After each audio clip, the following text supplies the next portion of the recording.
como funciona o gráfico de range, um pouquinho mais, um overview geral desse gráfico, que é um gráfico muito legal e parecido com esse gráfico de Candlestick, mas é muito melhor, tá? Vamos lá, vamos ver como é que funciona esse cara aqui, tá?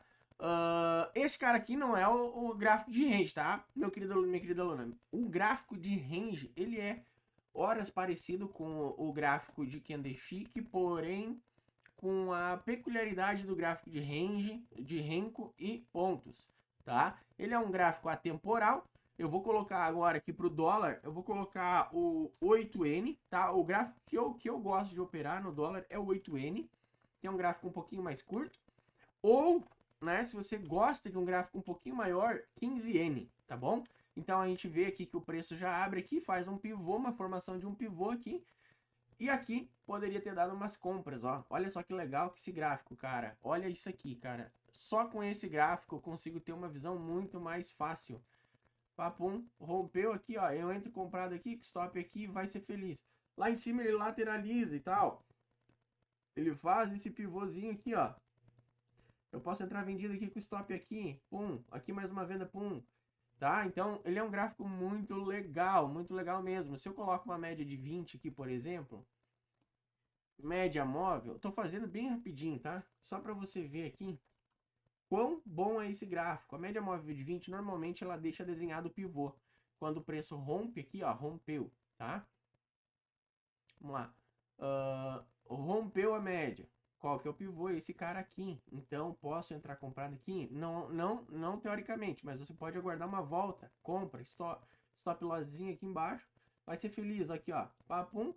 Venda, stop na média. Vai ser feliz. Na mesma região é complicado. Por isso, uma tendência tem que se movimentar para cima e para baixo em topos um acima do outro. E numa tendência de baixa, um abaixo do outro. Então aqui a gente percebe que ele deveria ter feito esse aspecto aqui, ó, e não ter voltado para cá, né?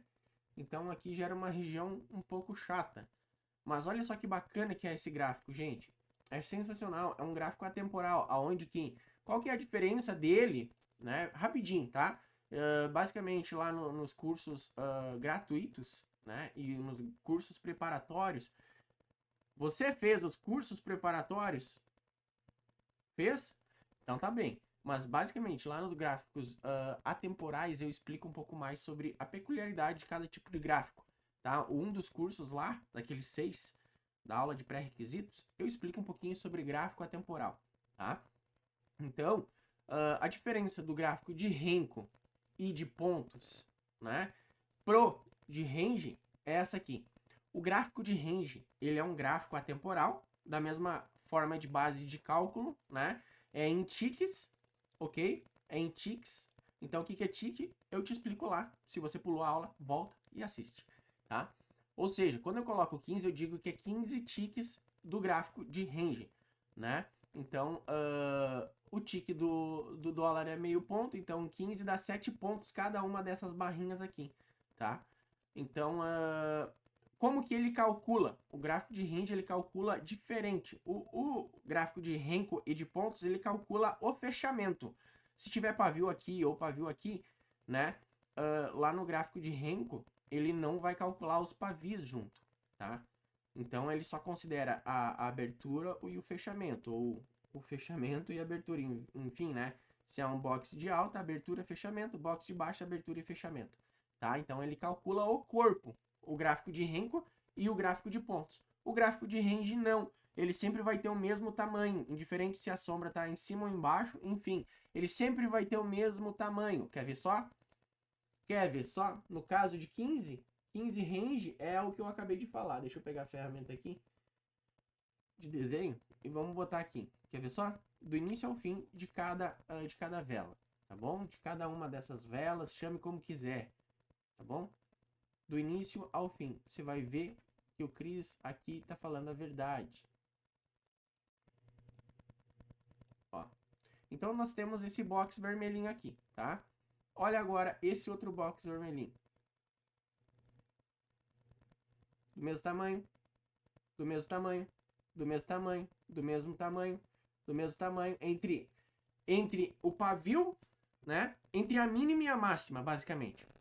Essa é a grande diferença do gráfico de range para o de pontos e o de Renko.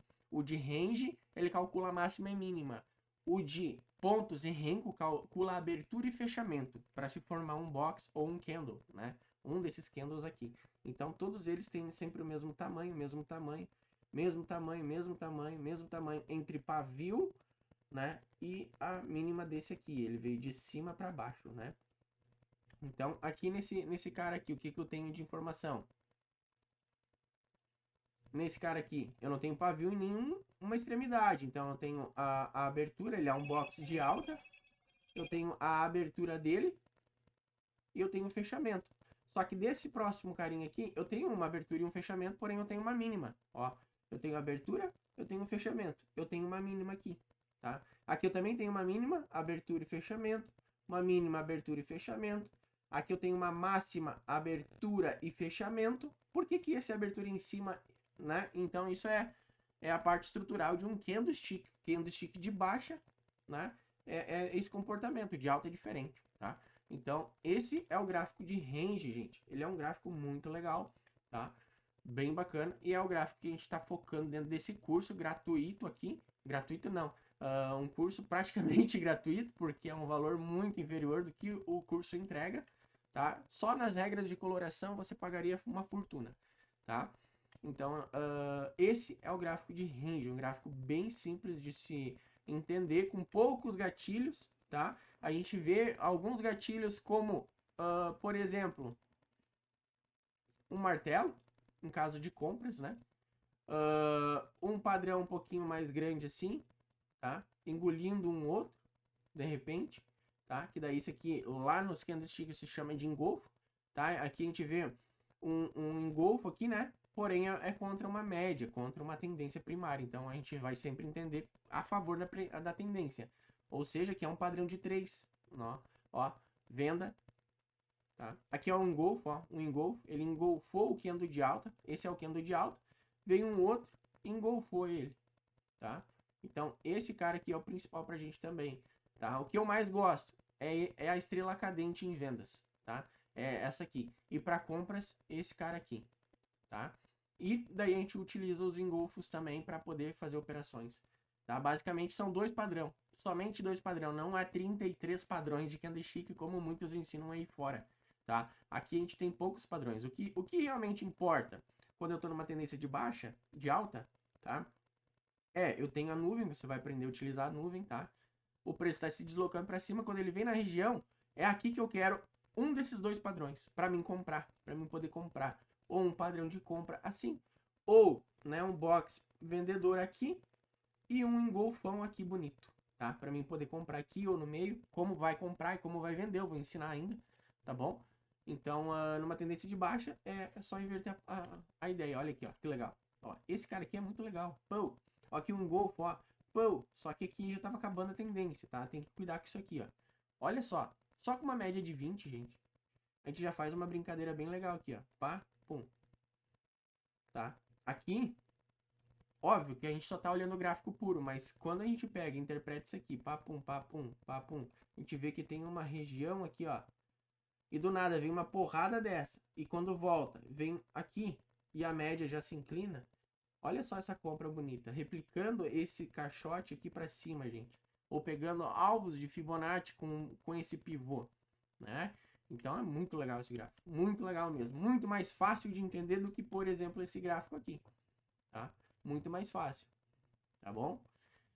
Cheio de padrão, como é que eu vou comprar num assim, ó, 14 pontos, tá? Essa já é a grande diferença do gráfico de candlestick, se você tá vindo. Olha só, como é que eu vou comprar? Eu vou botar meu stop, o técnico aqui. O técnico aqui na média, tá? Olha quanto que dá de stop.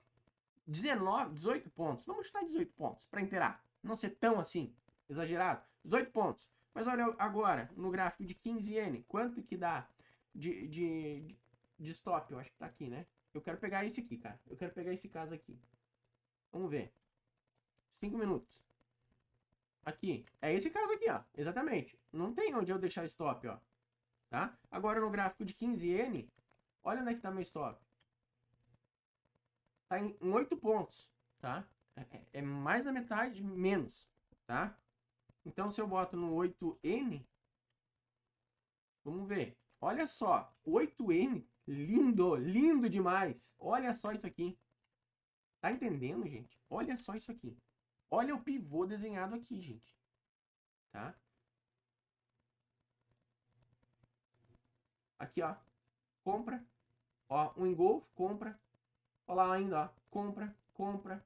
Gente, esse gráfico, para quem gosta de fazer operações rapidinhas, curtas, tá? Não, eu só não indico um operacional menos de 1 para 1. 1 para 1 é o quê? É o T, por exemplo, é dólar. Eu tenho 4 pontos stop e pegar 2 pontos de gain. Não funciona, gente. Isso aí não funciona, tá? Então, seguinte. Aqui seria o pivô, dessa extremidade até essa. Essa não seria a operação, tá? O que seria a operação seria talvez esse pullback aqui, tá? Aqui, aqui, tá? Aqui, aqui. Só que quanto mais para cima, depois do pivô, já era, tá? Os alvos de Fibonacci já foram atingidos aqui para cima. Ali para cima é região de divergência, tá? Então, cara, eu comprei bem aqui, comprei bem aqui. Entrei ainda aqui, por que eu vou continuar entrando lá? Lá em cima já é para zerar a posição, gente, tá? O mercado ele é feito de fases, tá? Isso eu quero explicar para vocês muito na aula de lógica operacional. Só a aula de lógica operacional eu poderia cobrar muito bem uns R$ 400, brincando, tá? Que vai ser uma aula sensacional que eu quero mostrar para vocês a lógica desse negócio aqui, tá bom? Beleza? Vou ficando por aqui e valeu. Tchau, tchau.